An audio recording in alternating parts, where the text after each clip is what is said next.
went ahead to promise that what I received, they are very much delayed HELB money by last Friday, the 14th of March.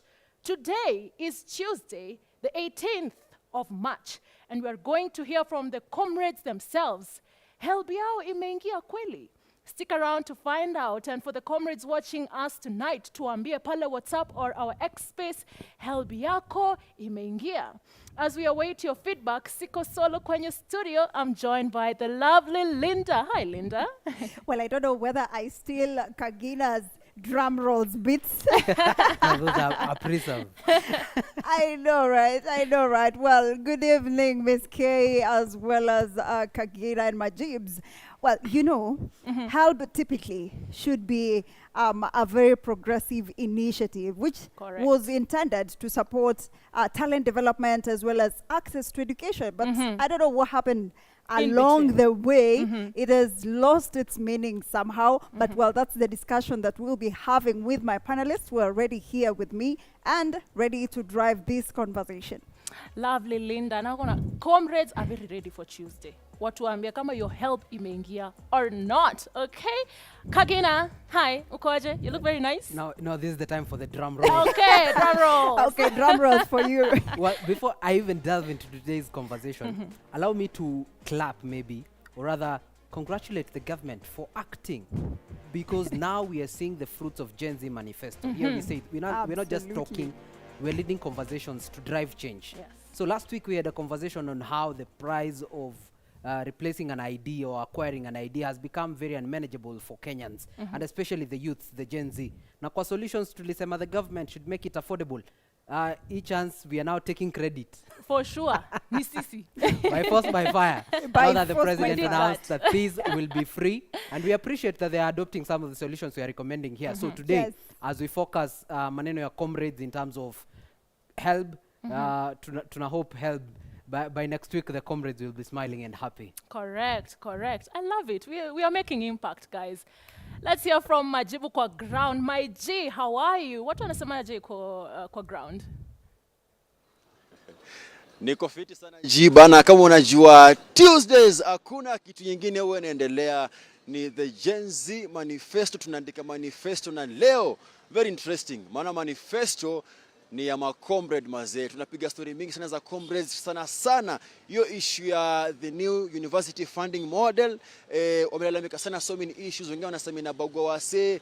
Maswali ni mingi, like wanatumia criteria gani kujua mse anafaa kuingia band 1, 2, 3, 4 ama band 5, because we understand band 1 ni the most vulnerable. Wanatumia criteria gani kurealize yenyewe majibu wanahitaji msaada kushinda msee mwingine. Alafu pia mazee Prezo alipromise ka HELB kataachiliwa by Friday. Niliona waliandika barua. Nitakuuliza ma comrades kama ka HELB kaliingia ama ilikuwa story ya jaba. All right, Majibu. Hiyo ndio tutasikia leo. Story ya jaba or not, today we are going to find out, okay? Now I want to throw this to my guy Kagina with the stats. What are we working with? Well, always we say on Gen Z Manifesto ni facts, and then we discuss later. Tukiongea tutoke tunaongea basis ya facts. So just to get a history ama kidogo background ya how HELB looks like in terms of numbers, we have prepared some statistics for you. And for you, just to shed light to it, back in 2020, HELB released 13.7 billion to benefit 280,000 people. 2021 ilikuwa 14.8 billion for 300 people. 2022 ilikuwa 15.2 billion for 315,000 people. 2023 ikakuwa 12.8 billion for 280 people. But in 2024 ilikuwa 11.5 billion and only 250,000 people benefited. Kama hii number ikai odd kwako, you will understand me in a few minutes, because how comes over time the allocation has reduced drastically, and also the number of those benefiting from HELB has equally reduced.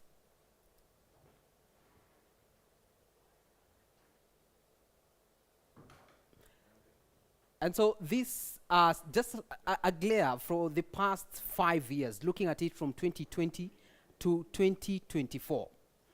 And now, just in case you're wondering how does the government fund HELB, or rather how do we have HELB in the first place? So 65% is from government allocation.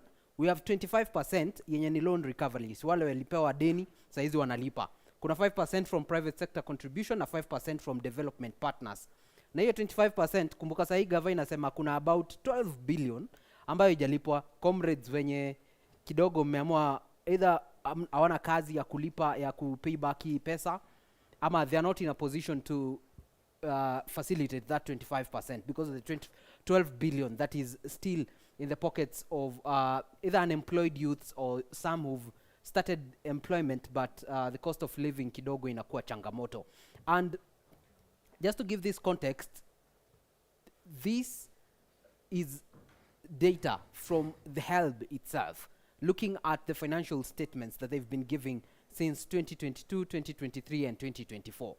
And now, just looking at the numbers, remember tulisema around 11.5 billion they may benefit 250,000 students. So here is how HELB settles. Applications wenye waliomba hii pesa ya HELB walikuwa 450,000 2020, 280 wakapewa. 2021 walikuwa 500, 300 wakapewa. 2022 walikuwa 520,000. 315,000 of them were funded. In 2023, 550,000 applied. Those who were funded were 280. Angalia 2024. A whooping 600,000 wali apply, but only 250 benefited from that program. And now, looking at just how things have changed from this old model, which is now in place, comparing this to what was being recommended by the government. So, here, the money follows the students in terms of differentiated unit costs, where may admit 6,000 students. So, the government looks at that and allocates accordingly. So, the government is allocating funds directly to universities to follow the students. And then, universities received an estimated 16 billion per year, with each student receiving equal amount of funding. And remember, e-funding haikuwa based on student financial need. So either umeomoka, bora wewe umequalify kupata HELB, ndio maana ulikuwa unapata kuna comrades they are depending on it fully for food and basic survival. Kuna wengine hiyo ndio ya kununua system ya kupiga sherehe. So that is the model we've reverted to, because the other one, the government argued that it had some inequalities. And so among the new funding model sasa yenye ilikuwa based on financial need, performance, yenye inaweka watu kwa different bands. Kulikuwa na the vulnerable wenye wanapewa 100% funding na loan na scholarship. Kuna extremely needy wanapewa 80% funding na government. Hiyo 20% ya juu unatoa kwa mfuko, mzazi analipa ama comrade. Needy 60% ya funding. Alafu kuna wale less needy wenye mnapewa only 40% ya whatever the amount of school fees ama the amount of need is in terms of financially. So the 60% mzazi anajaza. And remember, government capitation to universities reduced by at least 30%. We also had a list of some of the universities, mostly public, ambao wali suffer from this reduction in terms of capitation. Utapata universities kama UON, utapata Moi, utapata most public universities. And this was not entirely because of the capitation. Kuna other attributing factors, but capitation is one of them. This has been the trend in terms of capitation. Yenye tunaongelea 2018, they got 103 billion. 2019, 97 billion. 2020, 92 billion. 2021, 87 billion. 2022, 83 billion. 2023, 78 billion. But in 2024, only 70 billion, which means this is the lowest number we have in at least in the last 7 years. That was 2024. We do not know what we expect in 2025. And how do the students feel about, HELB distribution and how it's been functioning? 10% are satisfied. Wanasema wao wako fiti, gava inafanya job, wako funded fiti. But kuna 25% hawako hapa, hawako pale. They are a bit neutral. Ukiona tumeka green na red kidogo, orange, wako watermelon kidogo. Then we have the unsatisfied. Some of the challenges walikuwa nazo ni late disbursement, insufficient loan amounts, na wakisema kuna inconsistent funding. If you look at the amount that the government has been distributing, 2024 being the lowest, 2025 tukiwa tunangoja kuona just how much will be released. But that leads us to the question ya leo. Gava imetoa memo leo, imesema washa release around 1.52 billion. So kwa comrade, kwako imecheck? HELB imeingia kwako? All right, Kagina. Again, we are waiting for your response, your feedback. HELB imecheck, HELB imeingia. And hapo kwa the needy, again, we are asking, how are they determining if I'm needy sana, ama niko katikati needy, ama niko, you know, I'm a rich person. This means testing tool. I really want to understand how it actually works. Let's go to Majibu pale kwa ground. Atuambie watu wanasema nini. Majibu, my guy, are you ready? Yes, Miss K vile nilisema, nadhani convo haezi kwa convo, kwanza convo kama ya leo haezi kamilika bila kupata sauti ya makomrades mazini. Kuna makomrades wengi sana na wengine ni wa UN, maana kuna makomrades wa Mount Kenya. Wanaambia mazee hii university funding model kwanza wanafilaje kuihusu.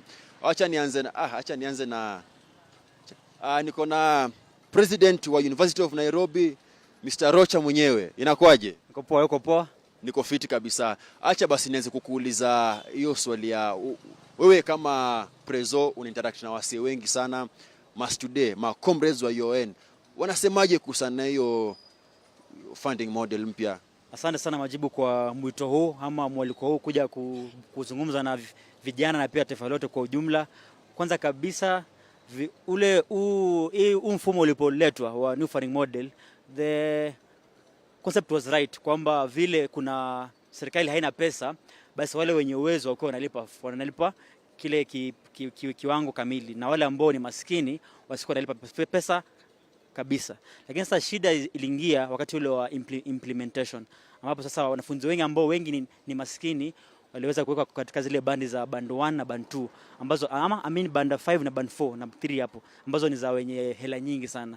Na pia tukaamua sasa kuwa kwamba wakiappeal wataweza kuwekwa katika zile band za maskini, lakini hilo halikufanyika.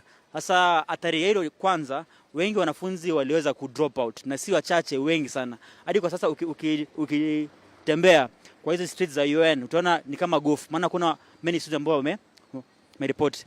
Pili, wanafunzi wengi wenye walikuwa wameitwa na hizi courses za high end kama medicine, engineering, wengi walifanya interfaculty transfer, wakaenda kwa courses zenye ni za bei rahisi, maana wazazi wao hawawezi ku afford hizi courses za pesa. Kwa hivyo sasa ni kama sasa serikali ina punish ama inadhibu wale wenye akili sana.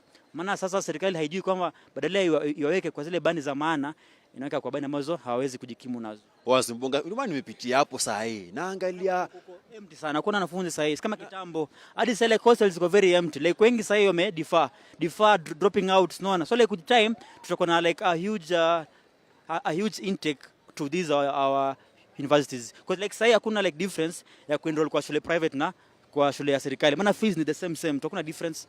Nitakuja kwako. Mbona nimepitia hapo sasa inaangalia hakuna mashauri venye mimi huona nikipita siku zingine. Kumbe ni issue ni funding model. Kusongea karibu, acha pia baby girl akuje karibu hapa hivi. Umeangalia hiyo funding model, umeelewa fiti. Unadhani issue kubwa sana, challenge kubwa sana hiyo staff ni gani?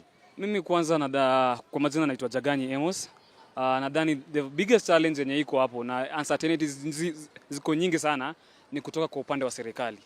Juu ukiangalia zile dynamics, the way the funds are being disbursed, kuna so much uncertainties, vitu ambazo hatujaelezwa. Like for example, nikibiza pitia tu, kuna ile mfumo inaitwa performance based fund way of disbursement.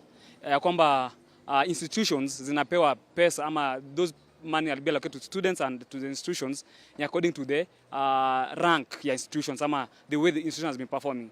Hii itachangia ile shida ambayo imekuwepo katika jamii ya social classes. Kumaanisha zile shule ambazo ziko kule mashinani hakuna siku zitaweza kuimarika na kufika huko juu. Kumaanisha zitakuwa zinapewa zile pesa ama michango kulingana na kiwango yao. Na hii itaendeleza tu ile the same problems tumekuwa nazo kwa society zitaendelea. Meaning these students also watabaki tu hapa. There will be challenges.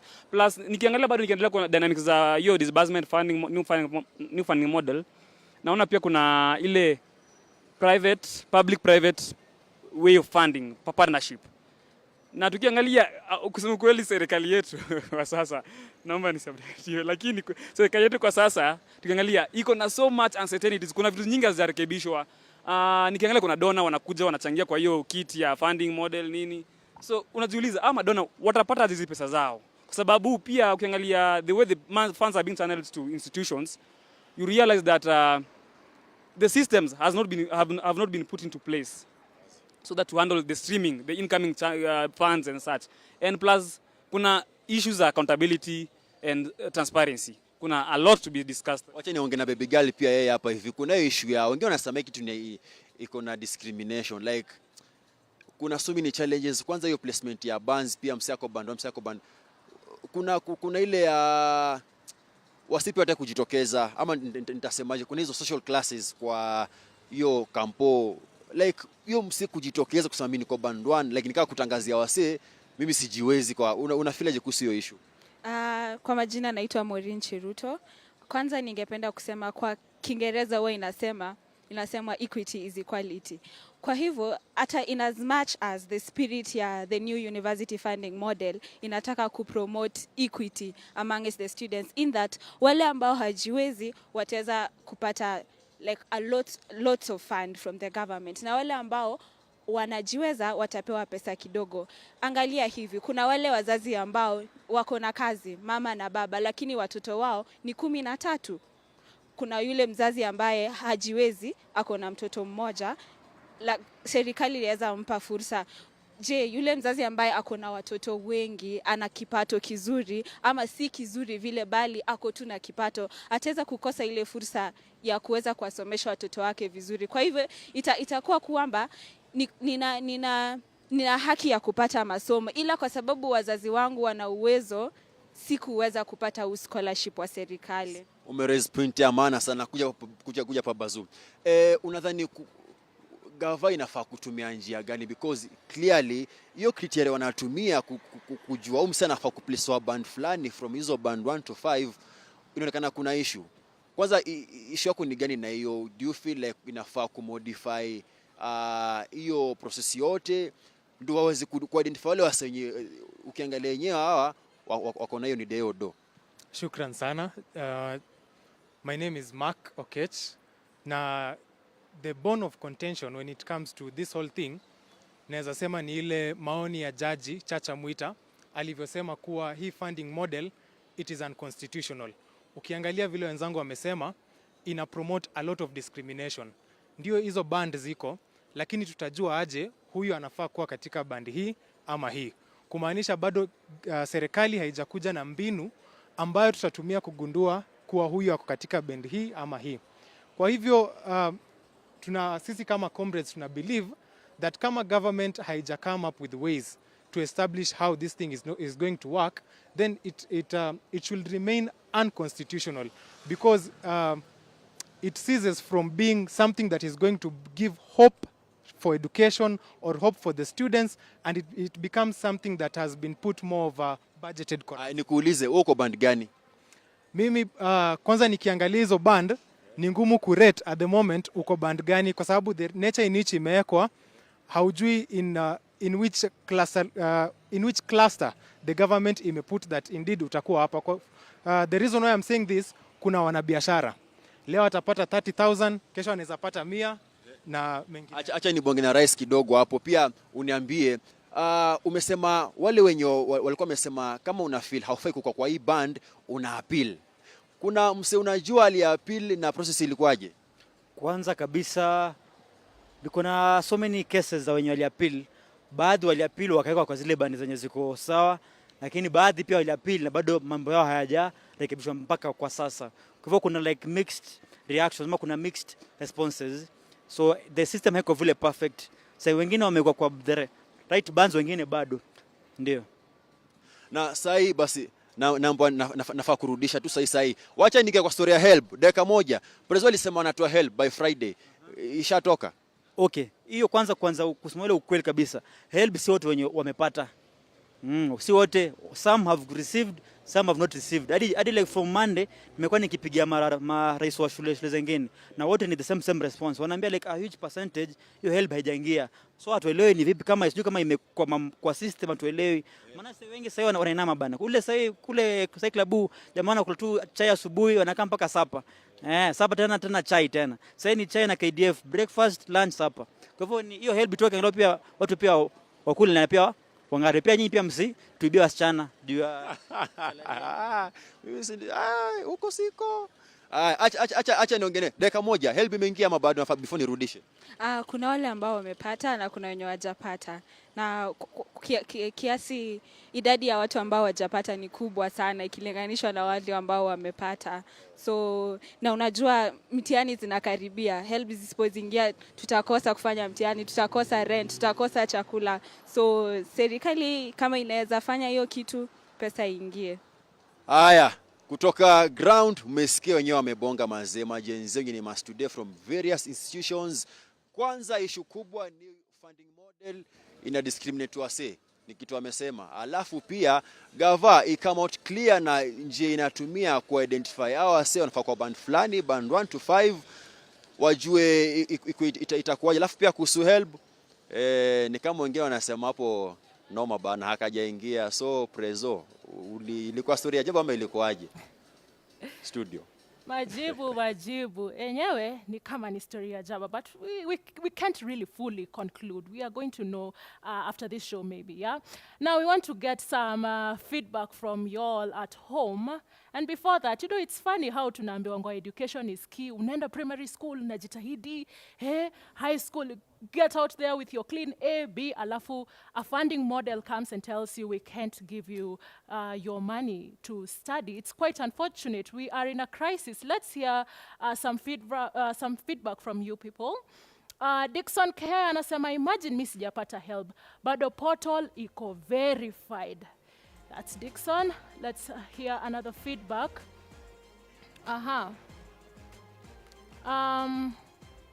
Okay. Imagine, Harry Ouko anasema, HELB yangu iliingia Friday, and to some of my friends there is an allocation stage with the amount. Okay, so clearly others are getting the HELB, others are not. Kizungumkuti kidogo hapo. Jeff anasema, still waiting for my HELB, but haija come through bado.